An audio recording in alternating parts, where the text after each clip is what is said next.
গণতন্ত্র মানে সংখ্যাগরিষ্ঠের শাসন, কিন্তু সংখ্যালঘিষ্ঠকে শুনতে হবে ধৈর্য ধরে, সম্মানের সাথে। সেই কথা যদি সংখ্যাগরিষ্ঠের বিপক্ষেও যায়, তবু তাকে শ্রদ্ধা করতে হবে।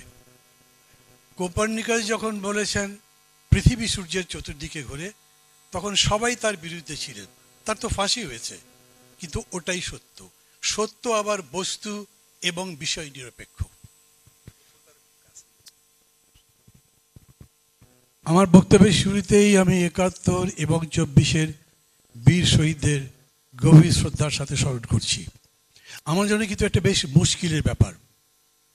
একটা পরীক্ষা হবে, তার প্রশ্ন আমি তৈরি করব, তার উত্তর আমি দেব, আবার তার নম্বরও আমি দেব।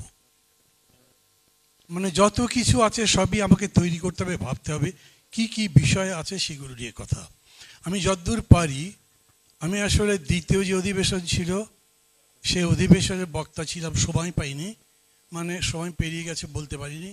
আবার এখন এসে যেটা দেখলাম, এই দুটোর একটা অ্যাসিমিলেশন করে কথা বলবার চেষ্টা করব। মূলত ব্রডলি এই আলোচনার লক্ষ্য বা শিরোনাম হচ্ছে ঐক্য, সংস্কার, নির্বাচন। খুবই ইন্টারেস্টিং মনে হয়েছে আমার কাছে।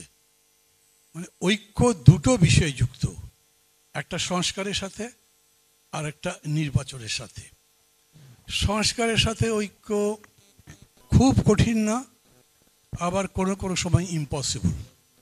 মানে সংস্কার তো করবেন আপনি একটা নৈতিকতার উপর দাঁড়িয়ে, একটা তত্ত্বের উপরে ভিত্তি করে, একটা দর্শন নিয়ে।